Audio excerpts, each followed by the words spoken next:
Right, hello!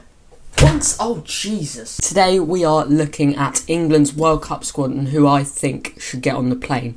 Bearing in mind, this is completely irrelevant, literally anything could happen, and we all know that there is going to be uproar at literally anything that Gareth Southgate says. Even if it's what we want, there's going to be some sort of outrage. It is so dangerous to have his team selection and Matt Hancock going into the jungle in 2 days. But as you can see, there is a lot of players on this list. Obviously goalkeepers, defenders, midfielders, forwards, 27th to 34th picks are the ones that I think could get in there, and obviously not on the plane. I'm not going to put everyone in not on the plane because otherwise this list is going to be flipping massive. And I can't lie, I vowed that I'd never do a tier list, but you know, here we are, people change. Without further ado, let's just start off, get into those goalkeepers. That sounded weird. So we've got Ramsdale, Henderson, Pope.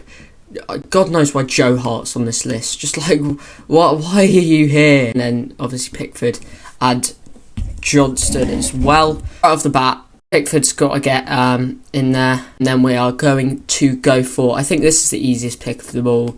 Obviously Ramsdale, and then we'll go Pope. Now, I'd say Ramsdale is going to be my second pick because Pope played that one time for England. He was a bit shaky, and I know, it's one mistake, whatever. But you've really just got to prove yourself on an international performance. He was good, but he really made some mistakes and errors that led to goals. I think Ramsdale suits the England system more. He's a bit more like Pickford. He plays with his feet quite well. Next up, defenders. Let's go for a couple of right backs first. Really bad to see Reece James obviously out injured for the whole World Cup. He would have started for me. He was insane, and I've kind of lumped Ben White in with them. I didn't even know this guy was English, man. This is mad. Tavernier, is that how you say his name? Tavernier. He is insanely good for Rangers. So how has he not ended up in the England squad? Something's got to have. There has got to be some reason why he's not ended up anywhere near it. But straight away, I'm going to go for Trippier and Kyle Walker as probably the predominant two right backs. I'd say Trippier is really on form right now. Kyle Walker is so versatile. I think he's had a little injury, but it seems like it's going to be okay. So no fear, no panic, we're alright. And we're going to move on from right backs for now. We might add one or two in. The left backs, Shaw's got to get in there, probably starting for me. Chilwell, it's a shame that he got injured as well. Loftus-Cheek is another one that's been playing left wing back recently, but I just don't trust it. And then you have these options for left back. You've got Target, Cresswell, Loftus-Cheek, Kyle Walker-Peters and Ryan Sessegnon. Tyrick Mitchell should probably be on here as well, but is what it is. I don't think I would have put him in anyway. Despite the form, right, and I don't know if people are going to like the action I'm about to do here. I'm a Pompey fan, man. What am I doing? He is so versatile, and it's all about versatility for these World Cups and stuff like that, because if we are taking two left backs and two right backs, as soon as one's injured, there is serious risk. You don't want the other one getting fatigue. You don't want the other one getting cramps and stuff like that. Kyle Walker-Peters played at left back, played at right back, very good attacking and decent defensively as well. The thing that would have excluded him for me is the fact that he's playing for Southampton. Obviously, Southampton not doing well at all at the minute, particularly not defensively. But you look at like Bella Kotchap's getting into that Germany squad. I think Kyle Walker-Peters on his individual talent should be in there.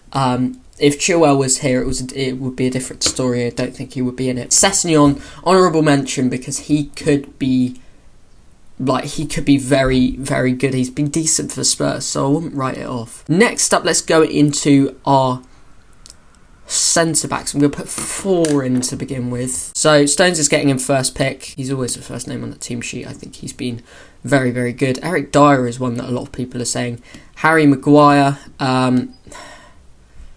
I don't know, man. It's a tough one with Maguire because he's obviously been very good for us in the past, and I think people hate on him too much in terms of England. But as soon as I saw his performance drop against Germany, I was like, well, that's it. If he's not performing for England, that's the one thing he had that was holding him into that England squad. That every time he came to international business, he stepped up. In the Germany game, we saw Man United Harry Maguire. A Maguire who's not playing at all. So I think he will be in it, yeah, right, he will. Let's be honest with ourselves, he'll be in it. But I think it would be stupid of me to put him in, knowing that there's players that play regular football all the time. I can't see it. Let's go for Tomori.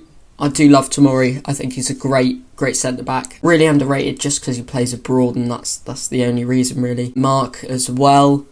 I don't know how you say his surname, so I'm going to stray away from that. And then we've got kind of one more option, I believe, that we could put in. You've got Dan Burn, Lewis Dunk, Chris Smalling, Connor Cody, Craig Dawson. Ben Foster will be happy. Eric Dyer, Tyrone Mings, Joe Gomez, Ben Godfrey, Ezri Konsa. I don't see Eric Dyer at all. I don't know why he's cut out to be this incredible centre-back. In terms of form, Joe Gomez can't get in there. Ben Godfrey can't get in there. Connor Cody's been playing, but I'll go for Konsa, to be honest. Next up, midfielders. These are the kind of picks we've got from James Ward-Prowse onwards down to Harry Maguire, who's somehow in there, and these guys. Right.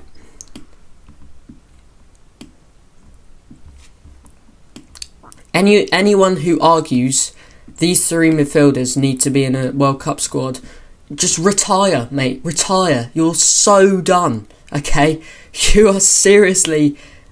Oh, God. They need a prison sentence. Mount brings so much attackingly, and he finally seemed to show his freedom against Germany. All the people that hate on him, just shut up. He's a Pompey boy, I don't care. Bellingham, probably, I'm not even kidding, the best player in our squad right now. And Declan Rice is... decent. He's obviously very good for West Ham. Even though their form has been shaky, he performs for England, and like I say, if you perform for England, you get in. That's as simple as. Let's skip to the two strikers, because I don't know how many midfielders we can realistically include yet. Harold, get in there. Yeah, no one's arguing that. Obviously, like I say, you can only have one of Tammy Abraham or Ivan Toney. Ivan Toney's more on form. In terms of penalties, he offers us a massive advantage for penalty shootouts and stuff like that. I really trust him, and I bloody hated playing him as a Pompey fan. Side rant, okay. I was a mascot against Peterborough in 2019, yeah. At the time they had Ben White and they had Ivan Toney up front. Ivan Toney was the most annoying player I had ever seen. He was just so talented, even in those League One days, and you could always tell he needed to be a level up, and thankfully he got that move and left us alone. Let's put in 4 wingers now. Foden's going to get on there as a left winger. Another left winger. Oh dear, we don't have left wingers, do we? It's Grealish or Sterling. As much as I hated him starting for England, Sterling scored the goals in the World Cup, in the Euros even. Like I can't take him out because of that. I think that's pretty self-explanatory that he's obviously very good for England, a very experienced player in terms of England as well, so he gets in there as well. Saka, yes please. And controversial pick number 1. Over on the right wing, I'm going to be taking this man here. Now, who is that? I hear some of you ask. Not all of you, okay, some of you. This is Marcus Edwards. His form at Sporting over in Portugal is incredible, and the amount of goals and assists he's racking up is just stupid for any England player. And I think in that regard, it's so stupid not to look at him. I don't think he would even have been in the 44-man squad. I don't think he would have even been seen for that. I wonder if Gareth Southgate even knows who he is, to be honest. Every player playing abroad, they have to do so much more to get into that squad. The pure form he is in the best form of any of these forwards. Any of them at all. He's in better form than Harry Kane in terms of goal scoring and assists and everything. He adds that creativity. 26 players is not a lot of people. You need someone who has impact, who comes on and does something. I think he just deserves that place, and we've got to take some element of risk with that. 6 more players to put in. Let's start with Maddison. Obviously, crazy form again. He'll get put in over Marcus Edwards any day because, you know, he's on form in England. He gets shouted about more which does make heads turn. Yeah, he's got to be in there for me. Maitland-Niles, why are you on the list? Lewis O'Brien, like, what is going on? Jesse Lingard, you having a laugh? Between these three, I've got to pick at least one of them, and I'm going to go Gallagher. He actually adds something in terms of creativity, in terms of what he can actually do with the ball in midfield. I think James Ward-Prowse, he's great at set pieces. Every time I see him playing, you know, just within a game for England, he's just not been it, really. Calvin Phillips, he's not playing. He's not playing for Man City. I don't care what you say. He's not played. When was the last time? If he stayed at Leeds, he would be the first name on this team sheet. Unknown quality. He came into that Euro squad, and quite honestly, he smashed it. Why? Because no one knew who the hell Calvin Phillips was. They spent all this time researching, you know, Harry Kane, Phil Foden, Raheem Sterling, all of them. They spent so much time researching those players. They had no clue who Calvin Phillips was and what he offered to us. And that's why he did so well. Who's this guy? Not to be rude, but who is he? Ben White's going to go in.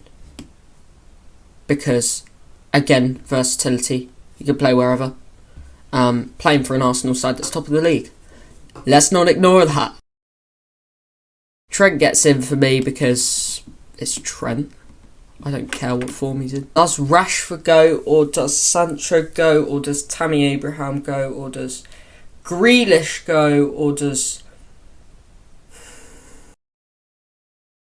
Extra player, extra bit of flair. Fair enough. Like, of course, he deserves to be in there. I just had a massive rant about him.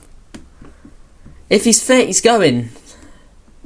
He's not starting, but he's going. 26 players in there. Let's talk about our 27th to 34th pick. Johnston's probably the keeper for there.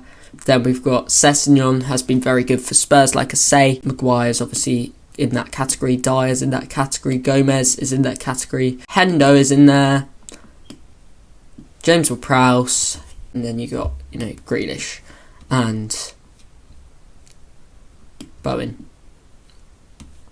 To be fair, Barnes has been good recently. The rest of them, these guys, I don't think have any real chance of getting near that squad. So, let's go back through. Is there anyone I should replace? Do we take a centre-back out and put in another winger?